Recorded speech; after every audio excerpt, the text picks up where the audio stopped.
January 18, 2008, La Défense, Paris. The trading floor of Société Générale, one of the oldest banks in France. A risk officer is checking counterparty exposures, and one line does not make sense. A junior trader on the Delta One desk is showing a massive position against a small German broker. Questioned, the trader calls it a data entry error, and he produces 2 emails confirming the trades. Both are forged. By Sunday night, investigators have pulled that one thread and found what it was hiding: a secret bet of 50 billion euros. $73 billion.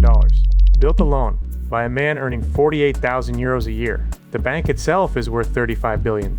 Unwinding his position takes 3 days. Those 3 days help drag down every stock market on Earth. Case file, bin 01.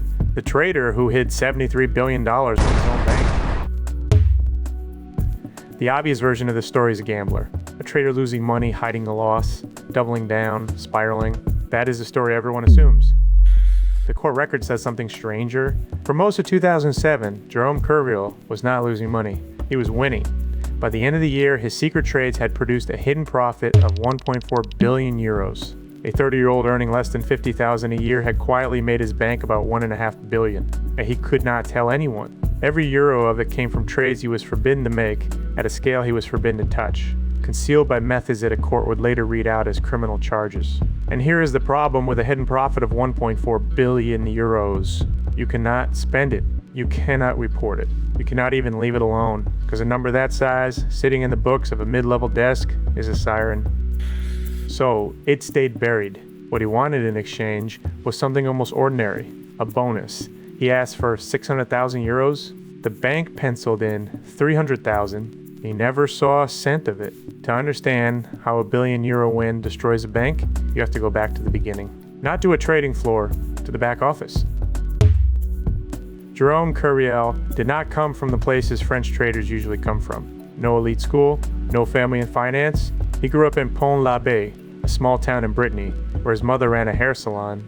In 2000, at 23, he joined Société Générale, not as a trader, in the middle office. The middle office is the layer of a bank that watches the traders. It books trades, checks confirmations, reconciles positions against counterparties.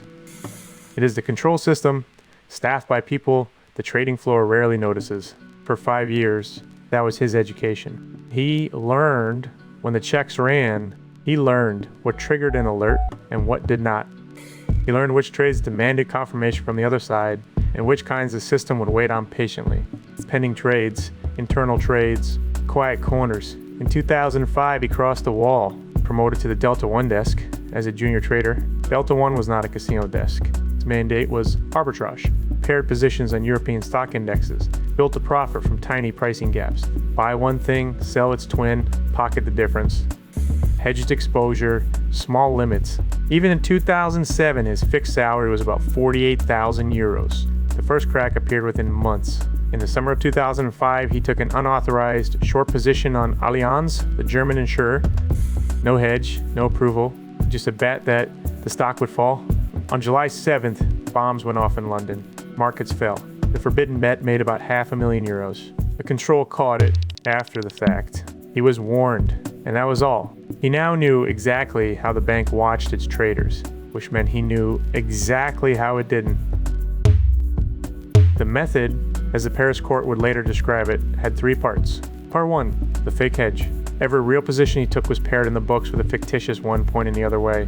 A trade that existed only as an entry in the system, attached to a counterparty that had never heard of it.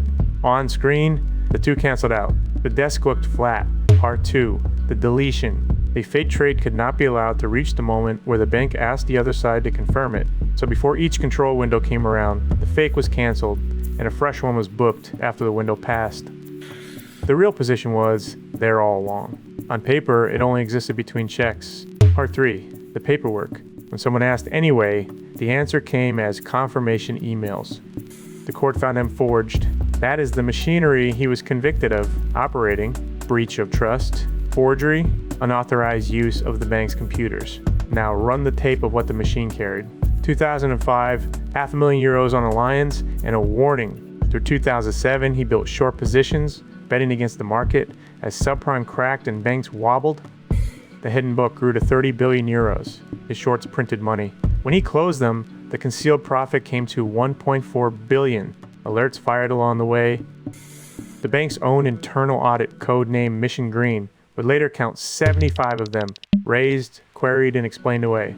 An exposure that looked wrong, on a confirmation that never came. Each time an answer arrived that was just plausible enough, France's banking commission would eventually fine Societe Generale 4 million euros for grave weaknesses in its controls. But in January 2008, the machine made its last and largest run. Markets had been falling for weeks. Kerviel flipped his book, long this time, a bet that Europe would bounce. And under 3 weeks, he built futures positions on the Euro stocks, the DAX, and the FTSE, totaling roughly 50 billion euros. Larger than the market value of Societe Generale itself. One desk, one login, one man, long the entire European market, in secret. And on Friday the 18th, a risk officer noticed one strange line. Friday, January 18, 2008, the counterparty risk team flags an exposure that cannot be right. Billions concentrated on Bader Bank, a small German broker that should barely register at a bank like Societe Generale. Kerviel was questioned that afternoon. His answer, a data entry error. The real counterparty is Deutsche Bank, he says, and he produces confirmation emails. When the bank checks, the trades do not exist. The emails are forgeries, both of them. That night, the thread starts to unravel. Investigators call him back in over the weekend and go through his book, trade by trade. What the Friday alert had actually caught was the camouflage. Around 80 billion euros of paired fictitious trades, hiding a loss that the weekend audit measured at about 1.5 billion. Then they deleted the fakes from the picture and looked at what remained. The real book, roughly 50 billion euros, long, unhedged, unauthorized. Sunday night, the chief executive, Daniel Bouton, is briefed. The governor of the Bank of France is informed. The arithmetic in that room is simple and terrible. The position is bigger than the bank. If the market learns whose name is attached to it before it is gone, Societe Generale may not survive the week. The decision, unwind everything in secret, starting Monday. One more detail, and it decides everything that follows. Monday, January 21st, is Martin Luther King Day. American markets are closed.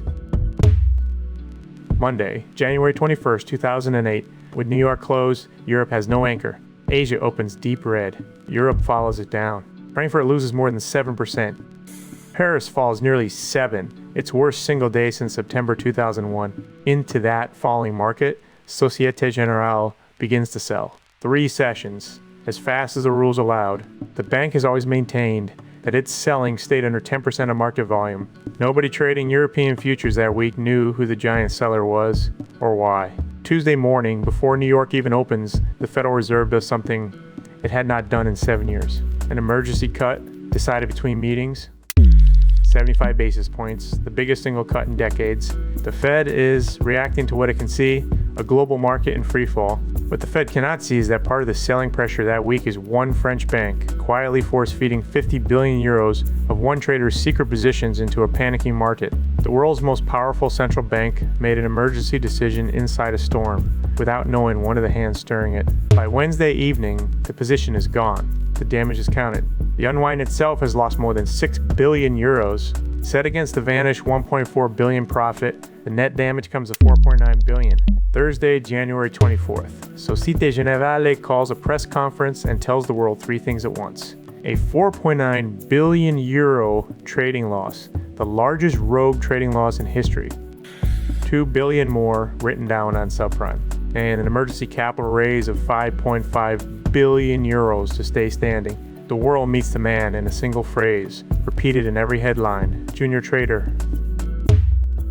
October 5th, 2010. A Paris court convicts Jérôme Kerviel on 3 counts. Breach of trust, forgery, unauthorized use of computers, not fraud. That word was never one of his convictions, and the distinction mattered to the court, even when it stopped mattering to the headlines. The sentence, 5 years, 2 suspended, and one number that made the whole world do a double take. The court ordered him to repay the loss. All of it, 4.9 billion euros. At his fixed salary, that is roughly 100,000 years of work. His defense, at trial and ever since, was that the bank had looked the other way while the profits were rolling in. That his managers knew or chose not to know. The courts rejected that defense. The bank has always denied it. Both of those sentences belong in this file. So does a third one. In 2014, France's highest court upheld his conviction, but threw out the €4 billion award. And in September 2016, the Versailles Court of Appeal cut his civil liability to €1 million, ruling that the bank's own control failures had contributed to the scale of the disaster. The man himself served 100 days. He entered prison in May 2014, 5 months after walking from Rome toward Paris, having been received by Pope Francis. He walked out in September with an electronic bracelet. There were strange footnotes to the ending. A labor tribunal briefly awarded him €450,000 for unfair dismissal, including that unpaid €300,000 bonus. Appeals, courts, erased it. He never kept the money. And Societe Generale, because trading losses are tax deductible, received the tax benefit widely reported at about €2.2 billion. After the 2016 ruling, French officials openly discussed clawing it back. No clawback ever came. The bank kept the money. What remains of the affair is a set of numbers that refuse to sit still. €4 million fine for the bank, a record at the time for 75 unanswered alarms. A €2.2 billion tax break it kept.